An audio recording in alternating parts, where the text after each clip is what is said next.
Hello बच्चों, कैसे हो? आप सभी का +1 में एडमिशन लेने पर स्वागत है। आपने आज तक जो 10th क्लास तक जो एक कॉमन प्लेटफॉर्म चल रहा था, कॉमन वे चल रहा था, रास्ता, उसमें से आपने कॉमर्स को चुना। अब हम आपको कॉमर्स पढ़ाएंगे, जिसमें हमारा एक विषय है अकाउंटेंसी। उसके बारे में चर्चा करेंगे। मैंने इससे पहले एक वीडियो बनाया था जो एक कॉमन सभी के लिए बनाया था कि 10th में जो बच्चे डरते हैं कि मैं कॉमर्स नहीं लूंगा, उनके डर जो है वो क्या थे। मैं चाहूंगा कि आप उस वीडियो को जरूर देखें। मैं अब इस लेक्चर में सीधा ही आपको अकाउंटेंसी पढ़ाने का प्रयास करूंगा। मैं hero Singh Rawat, lecturer in commerce, government senate secondary school, सात रोड, खुर्द, हिसार। लॉकडाउन में बच्चों को घर से ही पढ़ाने का प्रयास कर रहा हूं। आशा करता हूं कि कोई भी विद्यार्थी, चाहे वो हमारे विद्यालय का हो या किसी अन्य विद्यालय का, इससे लाभान्वित होगा। तो लीजिए शुरू करते हैं हम आज का टॉपिक। हमारा पहला टॉपिक है अकाउंटेंसी, लेखांकन। मैंने एक बात पहले भी कही थी कि हम ज्यादातर चीजों को दोनों ही लैंग्वेज में समझाते हैं, हिंदी में भी इंग्लिश में। आपके पास ऑप्शन है, आप चाहे किसी भी तरह से लिखे, चाहे इंग्लिश में लिखे, चाहे हिंदी में, चाहे दोनों को मिक्स करके लिखे, कोई प्रॉब्लम नहीं। चलिए, लेखांकन क्या होता है? क्योंकि आपने आज तक कभी कॉमर्स पढ़ी नहीं है, इसलिए हम इसको शुरुआत करते एक कॉमन प्लेटफॉर्म से। देखिए बच्चों,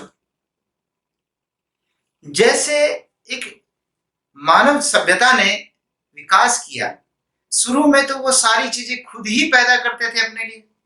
फिर धीरे धीरे क्या हुआ, जरूरतें बढ़ती गई, तो हमने एक्सचेंज सिस्टम चालू कर दिया। एक्सचेंज समझते हैं? एक वस्तु दे दी और एक वस्तु ले ली। मेरे पास चाय पत्ती है, मैंने चाय पत्ती दे दी। मेरे पास चावल नहीं है, मैंने उनसे चावल ले लिया। फिर मैंने दूसरे को चाय पत्ती दी, उससे चीनी ले ली।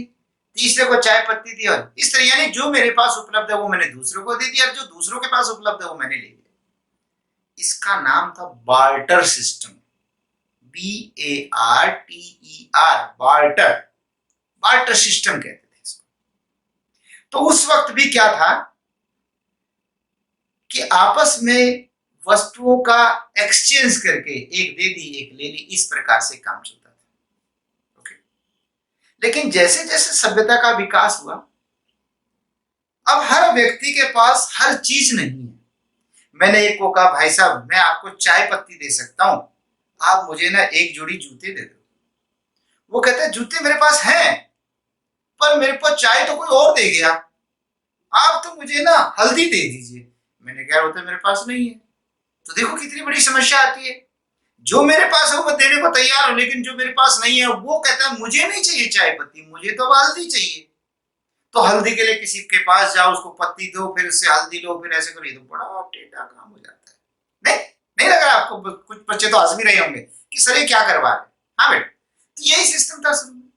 लेकिन जैसे जैसे हमारे आर्थिक जगत ने विकास किया है, मानव जाति ने, मानव सभ्यता ने विकास किया है, तो हमें चीजों को व्यापार करने की जरूरत पड़ेगी। और व्यापार में एक कॉमन चीज आपने देखी होगी, मुद्रा, मनी।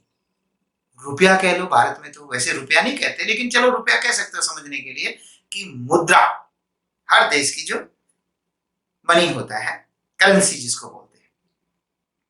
तो करेंसी का विकास हुआ, और इस करेंसी के द्वारा ही वस्तुओं का लेन देन होता है। अब क्या है, जैसे मैं अध्यापक हूं, तो मेरा काम सिर्फ पढ़ाना है। जो मुझे सैलरी मिलती है, पैसे में मिलती है, मुद्रा में मिलती है, उस मुद्रा से मैं कूलर भी खरीद सकता हूँ, ऐशो आराम की चीजें भी खरीद सकता हूँ, आवश्यक काम भी कर सकता हूँ, है कि नहीं? तो यानी एक मुद्रा सबको चाहिए, करेंसी सबको चाहिए, और उस करेंसी के लिए हम मेहनत करते हैं। तो बच्चे क्या हुआ कि जैसे जैसे बिजनेस बढ़ा, तो ऐसे ऐसे हमें जरूरत पड़ने लगी, हमें याद नहीं रहती सारी चीजें। किससे माल खरीदा, कितने का खरीदा, कितने का बेच दिया, किससे पैसे ले लिए, कौन कब दे गया, याद ही नहीं रहता इतनी चीजें। तो हमने उसको लिखना शुरू कर दिया। अब कल्पना करते हैं मेरे पास एक बुक है, या बुक छोड़ो, कुछ पेजेस हैं, मैंने रमेश को पैसे दिए, मैंने लिख दिया रमेश को पैसे दिए, ओके। फिर मैंने कहीं अलमारी में रख दिया। फिर सुरेश को दिए तो मैंने सुरेश लिख के किसी जगह जहां रख दिए, कहीं और रख दिए। फिर एक दिन रमेश आया, फिर मैंने एक नए पेज पे लिखा रमेश ने कुछ पैसे, मैं रमेश को और मैंने पैसे दिए, मैंने वो कहीं और रख दिए। बाद में मुझे ये कैसे पता चलेगा मैंने रमेश को कितनी बार दे दिए?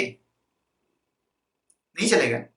अगर मैं एक बुक में भी लिख लूं, मान लेता हूं, चलो एक बुक मोटी सी रख लेते हैं, उसमें लिख दूं, तो भी बच्चे ढूंढना बड़ा मुश्किल हो जाएगा खड़े पैर। जब वो रमेश आएगा कहेगा सर बताना आपने कितने पैसे दे दिए, तो मुझे ढूंढने में ही बड़ा टाइम लग जाएगा। तो यानी एक सिस्टम होना चाहिए, एक तरीका होना चाहिए, जब जो इंफॉर्मेशन चाहिए तुरंत मिल जाए। रमेश कहे मेरा हिसाब लो जी, सुरेश कहे मेरा हिसाब लो जी, तुरंत, क्योंकि समय की तो बड़ी कीमत है। कुछ समझ में आ रही है बात? तो क्या निकला, लेखांकन जो है, जो भी व्यवसाय में आर्थिक गतिविधियां होती हैं, पैसे के लेन देन होते हैं, उनको प्रॉपर तरीके से लिख के रखना, जिससे उनसे हम एक तो समय पे जानकारी हासिल कर सके, और साथ के साथ ये भी देख सके कि मेरा व्यवसाय प्रगति कर रहा है कि नहीं कर रहा, प्रोग्रेस हो रही है कि नहीं हो रही है, मुझे कुछ लाभ हो रहा है या कुछ नुकसान हो रहा है। लाभ हो रहा है तो और कैसे बढ़ाऊं, हानि हो रही है तो क्या करूं, बिजनेस बंद कर दूं, या हानि क्यों हो रही है उस कारण को ढूंढ के बंद करके और उसको सीधा चलाऊं। क्यों, है कि नहीं? तो तभी तो करोगे ना जब आपके पास कुछ आंकड़े होंगे, कुछ प्रॉपर सिस्टम से होगा। यही तो लेखांकन है। एक बात बताऊं,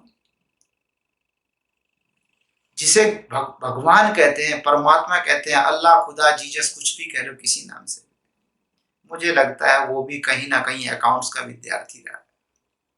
आप कहोगे सर ऐसे कैसे कह रहे हो?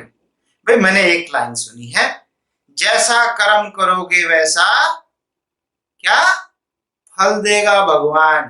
तो इसका मतलब है परमात्मा भी सारे रिकॉर्ड रखता रहता है और उसी के अकॉर्डिंग हमें फल देता है। यानी जैसे मैं कर्म करूंगा वैसे मुझे फल मिलेंगे। तो यानी परमात्मा भी हमारा हिसाब किताब रखता है कि नहीं?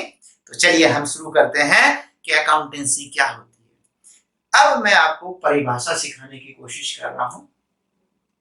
परिभाषा क्या होती है? बच्चों शुरू शुरू में ना हमें थोड़ा थोड़ा हर चीज को गौर से समझना पड़ेगा, क्योंकि बाद में फिर ये बातें नहीं बताई जा सकती। परिभाषा क्या होती है, जिसको डेफिनेशन कहते हैं इंग्लिश में।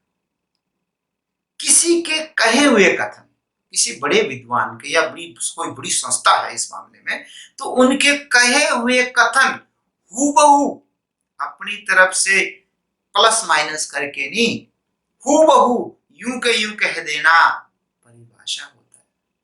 फिर समझे, किसी विद्वान के द्वारा, किसी बड़ी संस्थाओं के द्वारा कहे हुए कथन को, जो उन्होंने कहा है किसी विषय में, उसको यूं का यूं प्रकट करना, उसे परिभाषा कहते हैं। अब देखिए, एक R.N. एंथनी है, उन्होंने क्या कहा है, इसमें आप एक कॉमा, R.N. एंथनी के अनुसार कॉमा कॉमा लगता है, और उसके बाद इनवर्टेड कॉमास बिगिन, यानी इनवर्टेड कॉमा शुरू कर दिए जाते हैं। तो ये दोनों चीजें हैं, ये शुरू करते हैं, और अगर ये शुरू हुआ है तो कभी ना कभी एंड भी होगा। कुछ बच्चे गलती कर जाते हैं, शुरुआत तो कर देते हैं, उसे क्लोज करना भूल जाते हैं। इसलिए क्लोज करना जरूरी कि यहां से लेके यहां तक उनके अपने कथन है। अब देखिए क्या है कथन, इसमें लिखा है प्राय प्रत्येक व्यावसायिक इकाई में ज्यादातर हर बिजनेस यूनिट में, वो बिजनेस यूनिट छोटी भी हो सकती है, बहुत बड़ी भी हो सकती है ना, जैसे रिलायंस इंडस्ट्रीज है, कितनी बड़ी है कि नहीं, तो उनमें भी हो सकता है।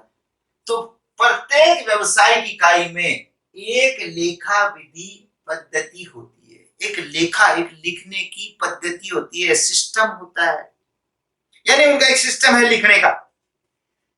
लेखा विधि पद्धति जो अकाउंटिंग सिस्टम है, व्यवसाय में संबंधित सूचनाओं को, फिर से पढ़ें, संबंधित सूचनाओं को संबंधित सूचना, ये संबंधित क्या कह दिया भाई? लेखा विधि पद्धति में संबंधित सूचनाओं को वो सूचनाएं जो हमसे संबंधित हो। मेरे इस पड़ोसी ने उस पड़ोसी को 4,000 रुपए दिए हैं, बताइए मैं लिखूं कि ना लिखूं? आप हंस रहे होंगे कि सर हम क्यों लिखेंगे, बिल्कुल ठीक बात है। अगर मैं ऐसे लिखने लग जाऊं तो फिर पागल में मुझ में फर्क क्या रह गया? कोई भी किसी को पैसे दे रहा है, कोई किसी से माल ले रहा है, मैं सारा लिखता रहूं? नहीं भाई, अगर मुझसे संबंधित है, संबंधित कैसे? ये पड़ोसी मुझे पैसे दे दे और मैं ये पैसे उस पड़ोसी को दे दूं। यानी जैसे कि इस पड़ोसी ने मुझसे मांगे, मैंने कहा सॉरी मेरे पास नहीं, कहता सर कहीं से करो ना इंतजाम, आपका तो नाम है, रुतबा है।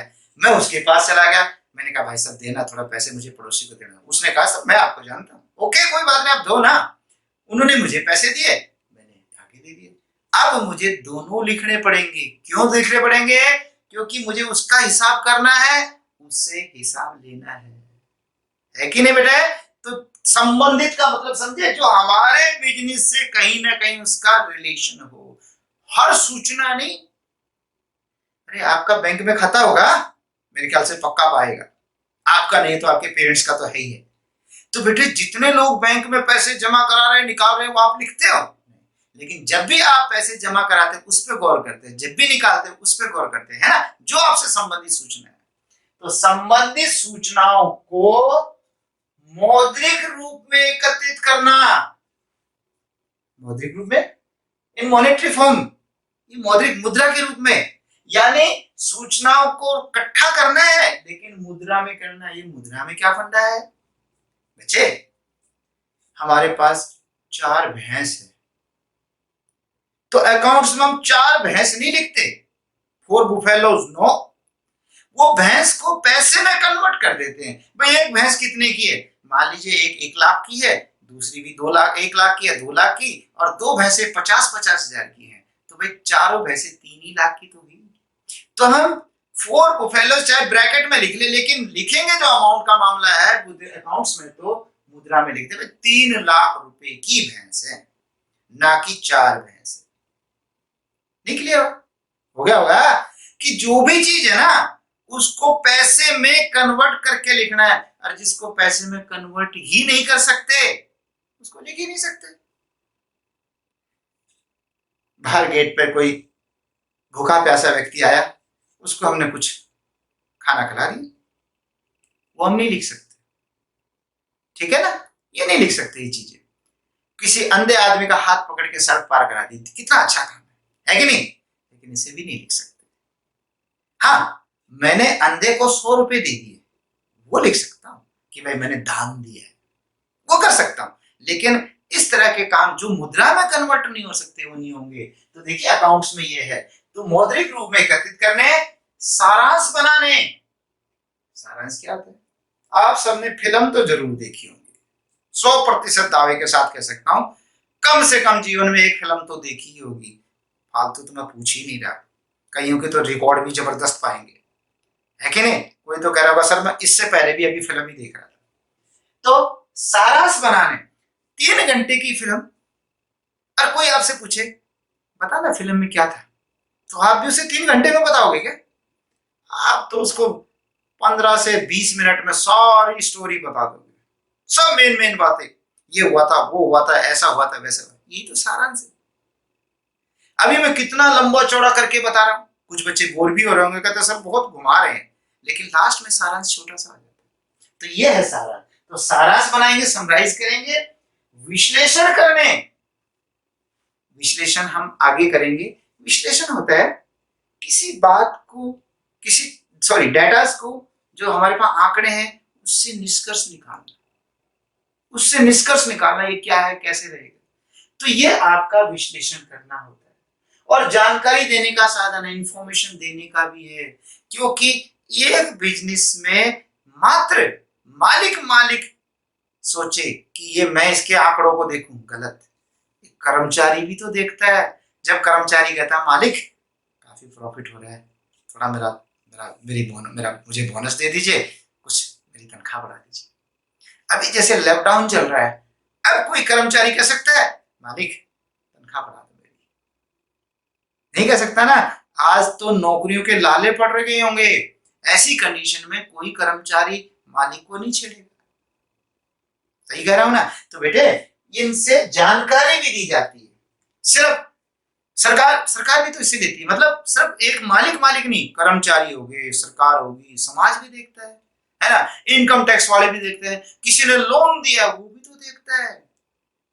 जिसने लोन दिया वो ये देखता है कहीं डूब तो नहीं जाएगा, डूब गया तो मेरा पैसा मर जाएगा, तो वो भी तो कैसे ध्यान रखता है कि नहीं बच्चे? तो इस तरीके से चलता है। ठीक है, तो कहता है जी विश्लेषण करने और जानकारी देने का साधन है। समझ में आई बेटे? इसी को इंग्लिश में बता रहा हूं मैं, कोई जरूरी नहीं है आप इसे इंग्लिश में याद करें, लेकिन अगर कुछ बच्चे करना चाहे तो बहुत अच्छी बात है। नियरली एवरी बिजनेस एंटरप्राइजेस, हर बिजनेस जो उपक्रम है, संस्था है, हैज अकाउंटिंग सिस्टम, उसका अकाउंटिंग का सिस्टम है, लिखने का तरीका है। And it is a means of collection, ये किसका साधन है? कलेक्ट करना डाटा, समराइज, वो जो फिल्म की कहानी बताई उसको समराइज कर देना।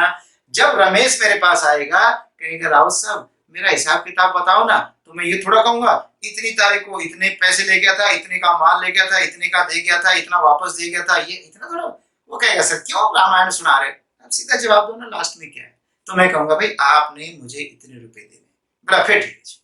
लेकिन अगर सर डाउट हो तब कह सकता है सर मैं खाते पूरे देखना चाहता हूँ, देख सकता है। नहीं तो कई बार तो कहते हैं सर आप मुझे ये बता दो लास्ट में क्या है, तो समराइज करना। एनालाइजिंग, अभी बताया ना, विश्लेषण करना कि ये ठीक है या गलत है, हर स्थिति अच्छी गलती बुरी। And reporting in monetary terms, और उसको सारे को रिपोर्ट यानी लिखना जो है मॉनेटरी टर्म में करना है, पैसे में लिखना है, मुद्रा में। ये नहीं कि वो 4 भैंस लिखनी है। इंफॉर्मेशन अबाउट बिजनेस, जो भी बिजनेस से संबंधित सूचनाएं हैं उनको मुद्रा में लिखना है। ठीक है, अभी हमने जो एक परिभाषा पढ़ी, एक और परिभाषा हम पढ़ेंगे,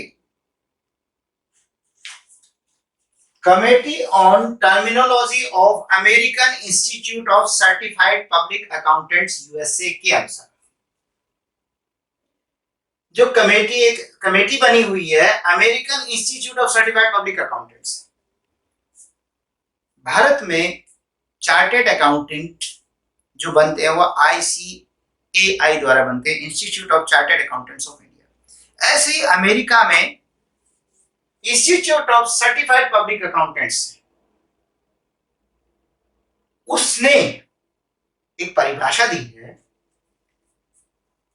लेखांकन उन व्यवहारों एवं घटनाओं को, यानी व्यवहार, कोई बिजनेस का कोई ट्रांजैक्शन करा और घटनाओं को मुद्रा के रूप में संबंध में लिपिबद्ध करने, यानी लिपिबद्ध लिखना, श्रेणीबद्ध करने, उनकी क्लास बनाना, अलग अलग करना, संक्षिप्तीकरण समरी बनाना, तथा उनके परिणामों की व्याख्या करने की कला है। ये कला है उस चीज की जो कम से कम आंशिक रूप से वित्तीय प्रकृति के हैं, कि वो वित्तीय प्रकृति के हो, फाइनेंशियल नेचर के हो। इसी को इंग्लिश में लिखा हुआ है, accounting is the art of recording, classifying and summarising in a significant manner and in terms of money, transactions and events which are in part at least of a financial character and interpreting the results thereof। तो ये भी उन्हीं बातों पर जोर दे रहा है जो बातें पीछे आर.एन. एंथनी की परिभाषा में। ठीक है, तो आगे चले बच्चों, हमने 2 परिभाषाएं कर ली। अब हम इसकी विशेषताएं बताते हैं, फीचर्स ऑफ अकाउंटिंग, लेखांकन की विशेषताएं। पहले विशेषता समझते हैं, विशेषता फीचर किसको कहते हैं, कैरेक्टरिस्टिक्स भी कह देते हैं इसको, विशेषताएं। मैं कहूं मेरे 2 कान हैं, ये मेरी विशेषता है। अरे वो पीछे वाला बच्चा हंस रहा है, हंसना ही था भाई, क्योंकि 2 कान तो आपके भी हैं, है कि नहीं? मेरे बाल हैं, अमूमन ज़्यादातर लोगों के होते हैं, लगभग 2 हाथ हैं, ये कोई अलग विशेषता नहीं। लेकिन अगर मेरे 5 की जगह एक छठी उंगली भी हो, कईयों के होती है ना, एक एक्स्ट्रा, ये उसकी विशेषता है। अब ये काम आती है या दिक्कत करती है वो बात की बात है, पर बात है और लोगों से अलग है। ये बात दो आंखें विशेषता है नहीं, सभी इंसानों के दो पैर नहीं, लेकिन जैसे मैंने बताया किसी की 6 उंगली हो या किसी के 1 उंगली ना ही हो, तो ये विशेषता होती है। एक और उदाहरण लेता हूं। एक व्यक्ति है, रात को शराब पी लेता है। शराब पीने के बाद दंगा बहुत करता है, झगड़ा, गली में भी झगड़ा करता है। जब सुबह उसका नशा उतर जाता है, उसके बाद वो बड़ा दानी आदमी, गरीब लोगों की बड़ी मदद करता है, हर एक के काम आता है, काम का एक्सपर्ट है। इसकी विशेषताएं क्या है? जो भी आम लोगों से अलग है वो विशेषता है। एक बात बताऊं, विशेषता माने अच्छी बात नहीं है, ना ही बुरा। विशेषता का मतलब है विशेष है, जो आम लोगों में नहीं है। हर आदमी नशा नहीं करता, हर आदमी झगड़ा नहीं करता, हर आदमी दानी नहीं होता, हर आदमी सबके काम नहीं आता। ये उसकी विशेषताएं हैं। तो विशेषताएं क्या होती है बच्चों? जो आपने परिभाषाएं पढ़ी, जो उसका अर्थ समझा, उसके अनुसार उसकी खास बातें निकाल लेना, उन्हीं को विशेष कहते हैं, विशेषताएं कहते हैं। और बताऊं, विशेषताओं के बाद में 2 पार्ट कर देंगे। जो अच्छी बातें होंगी वो उसके गुण हो जाएंगे, मेरिट कहलाएंगी, और जो उसमें बुरी बातें होंगी वो अवगुण कहलाएंगे, डीमेरिट कहलाएंगी। तो देखा जाए तो कहां से शुरू हुआ? आपको यदि अर्थ और परिभाषा आती है, बल्कि मैं कहूं परिभाषा आती है, तो आप परिभाषा से अर्थ भी बना सकते हो अपने शब्दों में, और परिभाषा से विशेषताएं भी निकाल सकते हो, और परिभाषाओं से मेरिट भी निकाल सकते हो, परिभाषाओं से डीमेरिट भी, हानियां भी, उसकी कमियां भी निकाल सकते हो। तो इसका मतलब है आपको परिभाषा पर विशेष जोर देना पड़ेगा। तभी तो मैंने आपको 2 परिभाषा ही करवाई थी। चलिए करते। विशेषता देखिए क्या है इसमें? Recording of financial transactions only. जो वित्तीय प्रकृति की ट्रांजैक्शंस होती है। ट्रांजैक्शन क्या होता है? ये आपके लिए नया शब्द है बच्चों। आपको बहुत सारे शब्द धीरे धीरे सिखाएंगे। मैंने आपसे कहा था ना कि आप नर्सरी में एडमिशन ले रहे हैं, तो नर्सरी वाले बच्चे को तो सब कुछ सिखाना है, इसलिए हर शब्द को धीरे धीरे जो भी आते रहेंगे मैं धीरे धीरे समझाता रहूंगा। ट्रांजैक्शंस का मतलब होता है सौदा। सौदा का मतलब है कुछ लेना या देना, कुछ तो करा, पैसा दिया, पैसा लिया, माल दिया, माल लिया, माल वापस किया, कुछ तो किया, तो कोई ट्रांजैक्शन से कहता है जी। ट्रांजैक्शंस में फाइनेंशियल ट्रांजैक्शन होनी चाहिए, केवल उन्हीं बातों का जिक्र होता है अकाउंट्स में जो वित्तीय होती है, जिसमें पैसे का लेन देन होता है, यानी जिसको आप पैसे में नाप सकते हो। मैंने बताया था ना कि जैसे फैक्ट्री में एक अच्छा मैनेजर था, वो चला गया, नुकसान है। कितने का नुकसान है नहीं बता सकते। एक अच्छा मैनेजर आ गया, बहुत बढ़िया मैनेजर, फायदा है, कितने का फायदा है नहीं बता सकते। तो इन चीजों का मैं अकाउंट्स में नहीं ले सकती। तो ये है बेटे कि इसमें केवल वित्तीय लेन देन होगा, यानी जो पैसे में किए जा सकते हैं, जो मुद्रा में किए जा सकते हैं, उन्हीं लेन देनों का जिक्र होगा।